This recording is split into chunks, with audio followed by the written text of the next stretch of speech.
Beowulf. Listen, praise of the prowess of people kings of spear-armed Danes. In days long sped we have heard, and what honour the nobles won. Often silled the Seffing from squadroned foes, from many a tribe, the mead bench tore, awing the earls. Since once he lay friendless, a foundling, fate repaid him, for he grew under the heavens, in wealth he throve, till before him the folk, both far and near, who housed by the Whale road, heard his mandate, gave him gifts, a good king he. To him an heir was afterward born, a son in his halls, whom heaven sent to favour the folk, feeling their need, their leaderless longings. Him Beowulf, his son, famed in the land of the Scyldings, followed. So Scyld departed at his stated hour, stout he journeyed into the farer's keeping. Him they bore to the ocean's billow, his faithful comrades, as he himself had bidden, while word sway he wielded.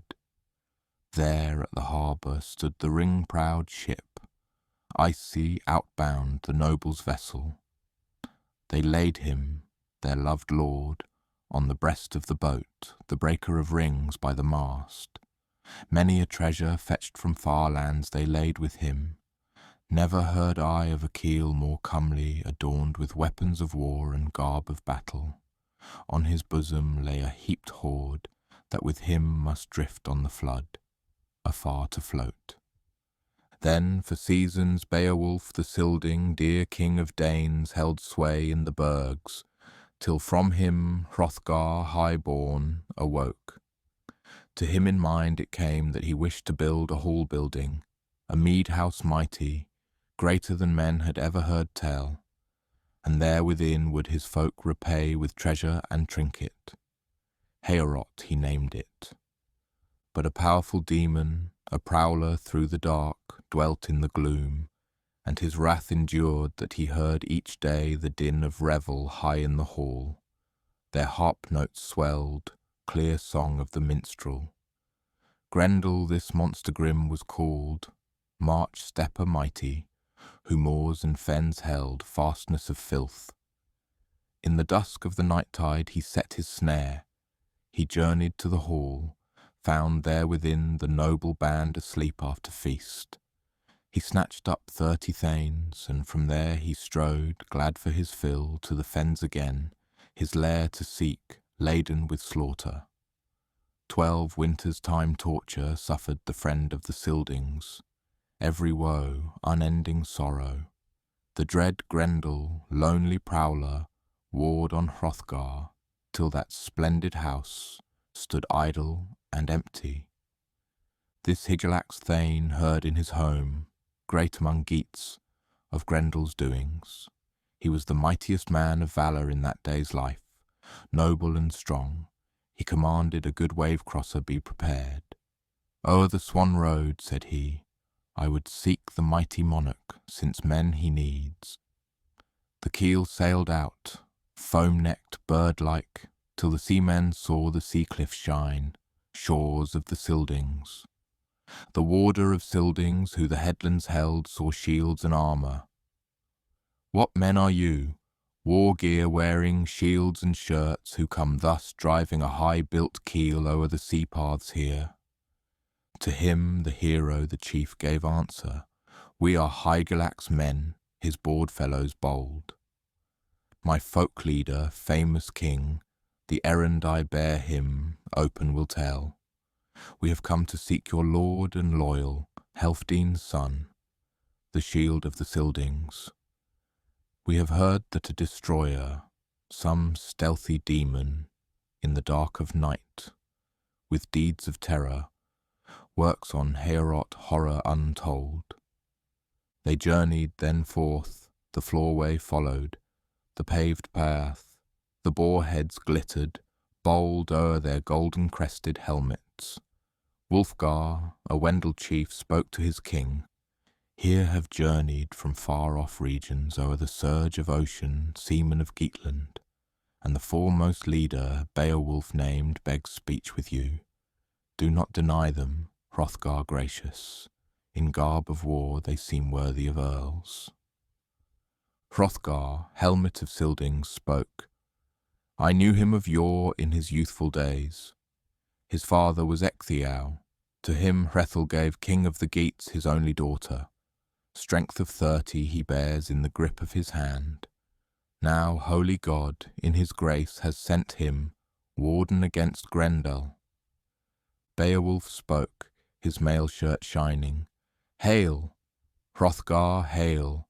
I am Hygelac's kinsman, many a deed have I dared in youth. This Grendel, fiend destroyer, I have heard his tale. The Geats have urged me, the wisest churls, to seek you, king, for they knew my might. I have grappled with monsters and slain the brood, and now with Grendel, giant creature, alone I shall settle the strife. This boon I beg you, noble friend of the Danes, that you deny me not, protector of warriors, that I may alone, with my trusty band, this heap of heroes, Heorot purge. I have heard, moreover, the monster scorns, in his reckless pride, all weapons of war.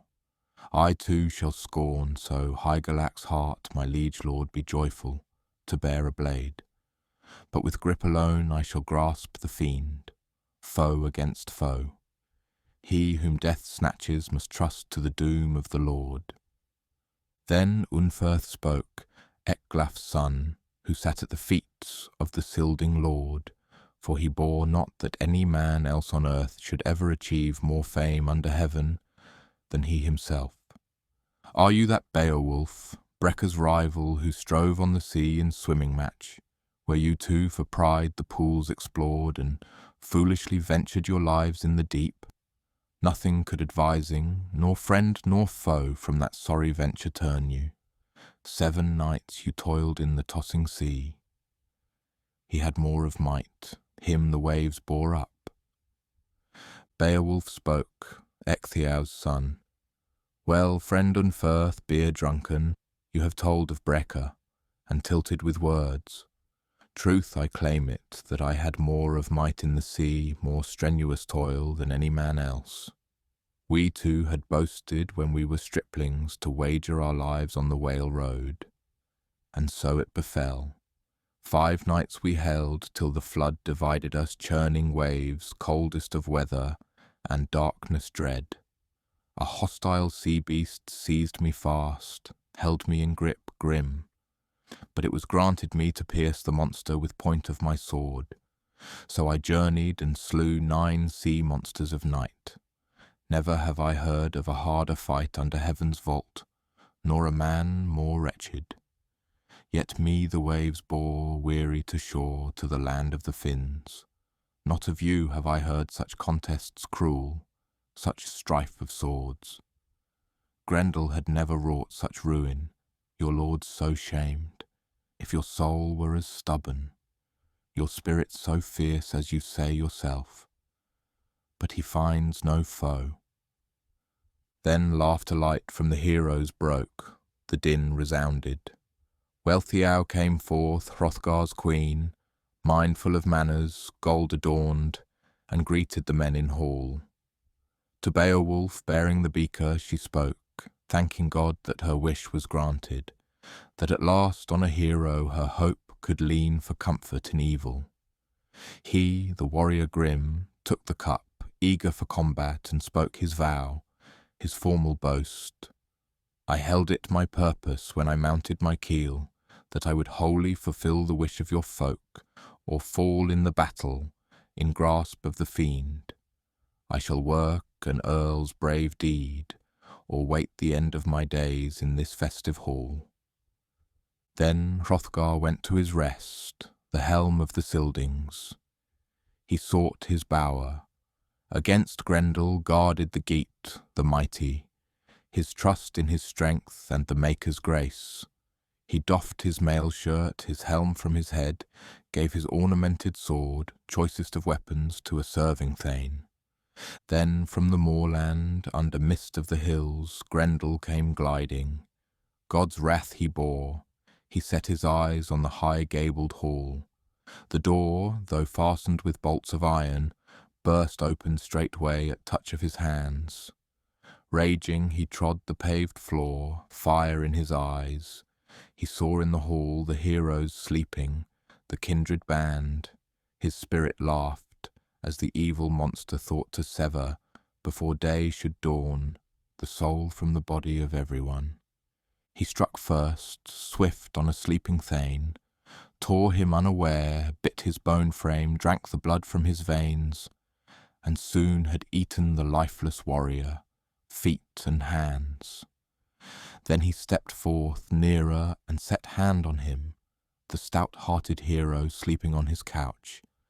Beowulf seized him, sat up, and fastened his arm in a grip. Soon that fiend of all evil found that never in Middle-earth, in any man, had he met a hand grip harder. His heart was afraid, his soul was eager to be free, to flee to his fen-den. The hall resounded, the Danes were stark with terror. The fiend was minded to flit, but his fingers cracked in the hero's grasp. The creature of evil, shepherd of sins, thought to win loose, but the earl held faster. The monster's arm was strained to breaking, a wound that was subtle opened, the sinews snapped, the body burst. To Beowulf glory was given in strife. Grendel must flee, death-sick under fen slopes, seeking his joyless den.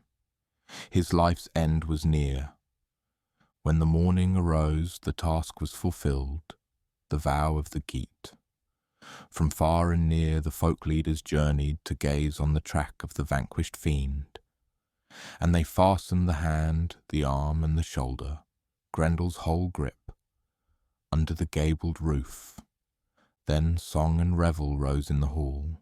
Hrothgar's minstrel, maker of lays, sang of ancient sagas, of Finn's sons and the strife in Frisia, where Hnef the Scylding, hero of Danes, fell on the field.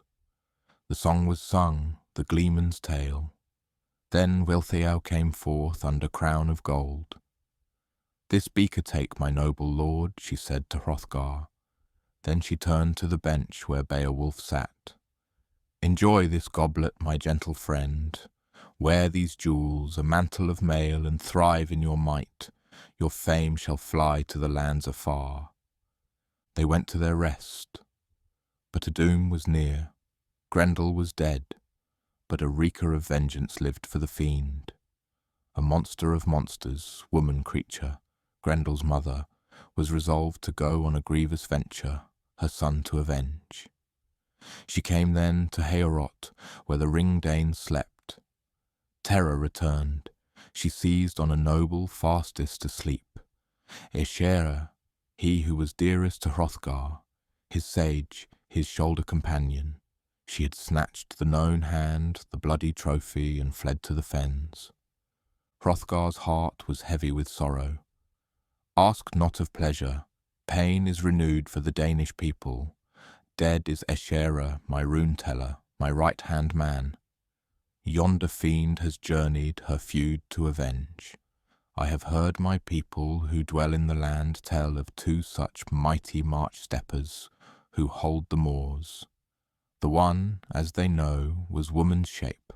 The other, wretched in form of man, trod the lone lands.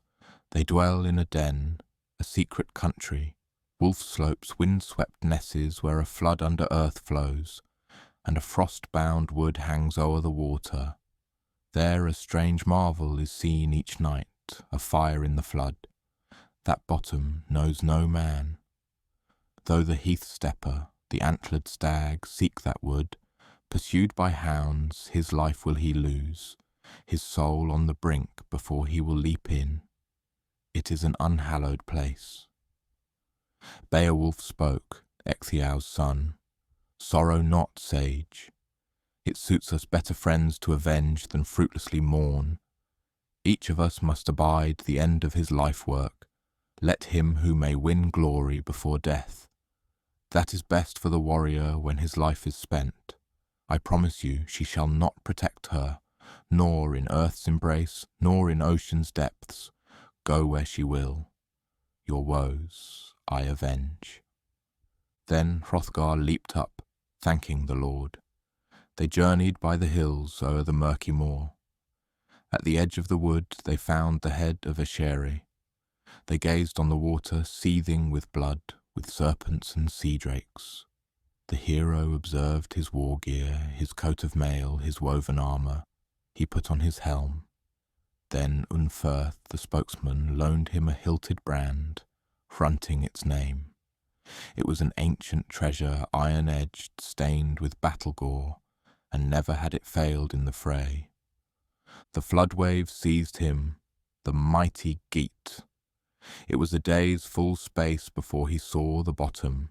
Soon she found the grim and greedy, who the floodplain held that a man from above explored her dwelling. She grasped him fast in her terrible claws, but the ring-mail shielded him, that she might not pierce the linked harness. To her hall she bore him. He saw he was in some hostile hall, where no water harmed him. A firelight burned, a shimmering flame.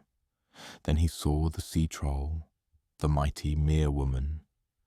He struck with his brand, his battle-sword, that it sang on her head a battle-song. But the hero found that the shining blade would not check in her flesh. The edge failed the noble, fronting the mighty, failed at the need. He slung his sword, strong in his anger, and trusted his hand-grip, his might of arm.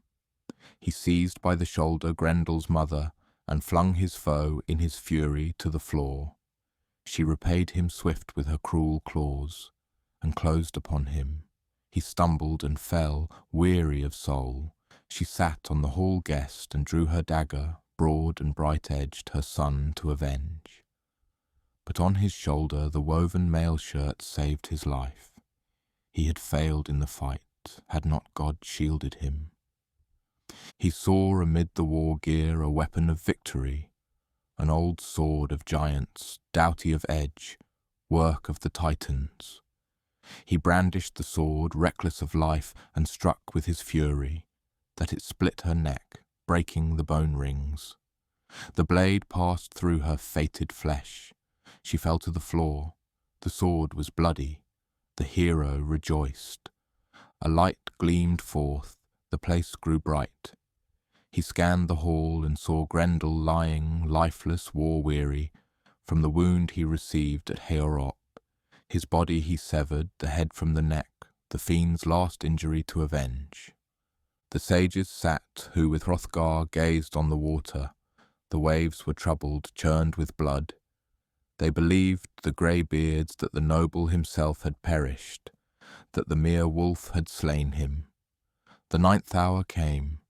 The brand, the war-sword, began to melt and waste, in bloody icicles like ice when the father unbinds the frost. Nothing else he bore from that dismal dwelling, save the head of the fiend and the hilt of the sword, precious with jewels, for the blade was molten. He swam to the surface. The surge was cleansed, the wide sky, where the water witch had ended her earth days. The strong heart came to land, and his thanes advanced. Thanking God, they saw him safe. They bore to Heorot the head of Grendel, a marvel to see. Beowulf spoke. "Behold, we have brought you, son of Helfdene, these spoils from the sea. I had failed in the fight, and my days had ended, had not God shielded me. Runting was nothing, but he granted me to see on the wall an ancient broadsword, and I drew the brand. I slew in the struggle the keepers of the house. Now you may sleep safe in Heorot." Then Hrothgar spoke, the ancient king gazing on the hilt, the work of giants. "This promise I pledge you, Beowulf, best of men, your fame shall flourish. But you, my friend, bear yourself wisely. Beware of pride, for a time your strength shall last, but soon shall sickness or sword edge, or fire or flood, or grip of the blade, or flight of the spear, or age, lay you low. The light of your eyes shall lessen and fade, and death shall subdue you, warrior, at last. So I, for seasons, ruled the Ringdanes till Grendel became my foe. Now, thanks to the wielder, I may gaze on this head, this bloody spoil." Time passed. The hero was eager for his home. He bade Hrothgar farewell. We seamen here, we journey from far, and are eager to seek Hygelac our king. Hrothgar spoke, his tears flowing. You are strong in your might, and prudent in speech. I count it true, O friend of the Geats, that if spear or sickness shall kill your king, Hrethel's heir, the Geat folk will find no better to choose for their king, their treasure warden, than your good self. He gave him gifts, 12 treasures more, and bade him seek his people in peace. To his folk he journeyed, the foam-crested keel flying o'er the deep, to the land of the Geats, to Hygelac. It happened then, in days later, when Hygelac lay dead, slain in battle, and his son Herdred fell by the sword. Beowulf held the broad kingdom, ruling it well, for 50 winters, old king, folk warden, until on the dark nights a dragon began to stir that kept a hoard in a high-raised barrow, a stone fast steep. A path lay beneath, unknown to men, but some man, fleeing a master's wrath, had found the passage. He gazed on the heathen gold, a cup he stole, a golden goblet. The dragon awakened, strife was stirred. He sniffed the scent, found the foot-track of the foe. The pest of the twilight was resolved to seek the man who had wronged him.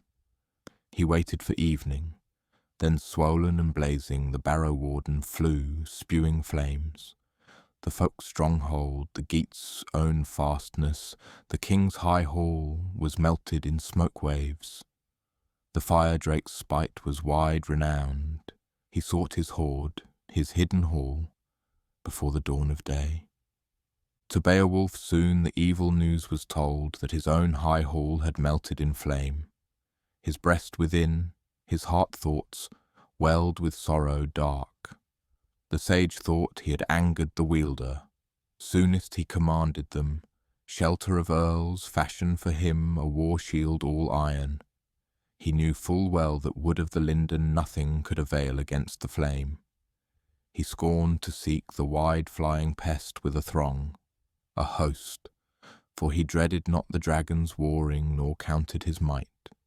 He was sad of soul, restless, death-ripe. The doom was near that should strike the sage, seek his soul hoard, and sunder the life from the flesh. He spoke his last vow. I have hazarded battles in my youth. I, old folk warden, seek still the fight, and will gain me glory, if the grim destroyer shall seek me forth from his earthen hall. He strode then, stout-hearted, under steep of the crag, his helm on his head, his iron shield borne. He saw by the wall a stream of fire break from the barrow. The ground beneath was hot with the breath of the worm. He shouted his challenge. The hoard warden heard it, the voice of a man. Hate was aroused.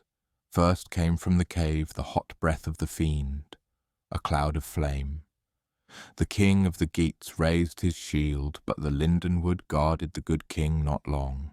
He swung his sword, nagling his old brand, and struck the scaled horror. But the edge betrayed him, failed at the need. It was not granted that iron should help him in strife. The flame wave curled, it burned his mail shirt. His comrades, the sons of nobles, fled to the wood, their lives to save. But one of them, in that dire hour, sorrowed in soul. Wiglaf he was named, son of Weohstan, kinsman of Beowulf.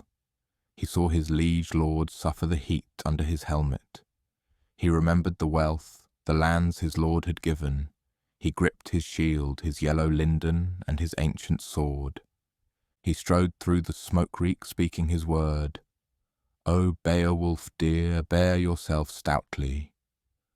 As you swore in days of old, your fame you would not let fail. Now, strong doughty king, your life defend. I will stand to help you.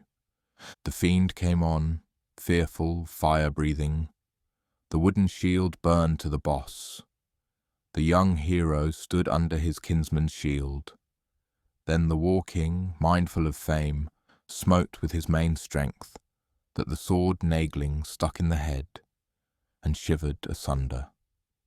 His brand had failed him. The folk-destroyer a third time rushed. He bit into his neck, the lord of the Geats, with blood-stained tusks. The life-blood flowed, his gore in waves. Then Wiglaf, I heard, in the king's great need, showed his craft and courage, and struck the worm lower down, that his sword went in, bright and burning, and the fire began to fade. The king himself, Beowulf, drew his keen-edged dagger that he wore on his mail shirt, and he slit the worm asunder in the middle. The foe they had felled, life they had taken, the two kinsmen, nobles too, had ended his earth days. Then the wound of the king began to burn and swell. He found that the venom, deadly and deep, boiled in his breast. He sat by the wall, gazing on the work of giants, the stone arches. Wiglaf unfustessed his helm, and washed with water his famous leader, blood-stained, weary. Beowulf spoke, his hurt began to sting. Now I would give to my son my war gear, and had fate but granted that an heir I should have, issue of my body. I have ruled this folk 50 winters. No folk king neighbouring dared me greet with his war friends or menace with terror. I have bought with my death this treasure hoard. It will help my people. I may stay no longer. Bid the battle-famed build a barrow, bright after burning on the Walesness, high on the headland, that sailors who drive their high-built keels o'er the mists of the flood may call it, hereafter, Beowulf's Barrow. He took off from his neck the golden collar, gave to his thane, the youthful hero, his helm and his mail shirt. You are the last of our Vegmunding line. Fate has swept all my kinsmen, earls in their strength, to their doom. I must follow. That was the last word of the warrior old before the pyre he chose, the hot flame waves. His soul fled forth from his bosom to seek the doom of the righteous. Wiglaf sat weary by his lifeless lord, gazing on the slayer and the slain.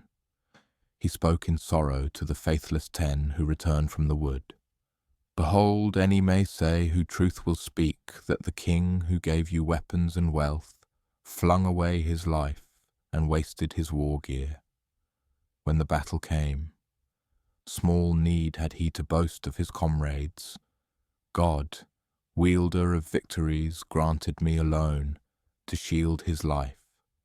I had rather my flesh should feed the flame with my gold-giver. He commanded the news of the fight be borne to the camp. A messenger rode to the Ness and told them the news. Now lies our lord Beowulf dead, by the dragon slain. Now war is looming for the folk of the Geats, when the Franks and Frisians find that our leader is lifeless. He told of the long feuds, the strife with the Swedes. It is time that we go to gaze on the king and bear him forth to the funeral pyre. Much gold shall melt with the hero. Then the folk of the Geats got them together, built up a pyre, stately 4 square, hung it with helmets, with shields of war, and battle garb. They laid in the middle their mighty monarch, lamenting their leader. They lit the fire, the wood smoke rose, black over the burning. The roar of the flame mingled with weeping. A lady of the Geats, with hair bound up, sang in her sorrow, a song of dread, her dread of the war day, the slaughter of warriors, terror and shame. Heaven swallowed the smoke. On the headland then, the Geats built a barrow, high and broad, to be seen from afar by seafarers. 10 days they worked on it. They buried the rings, the gems of the hoard, in the earth where they lie, useless to men, as they were before. Around the barrow the battle-brave rode, 12 in all, nobles' sons. They mourned their king, their words of woe, sang a sorrowful song.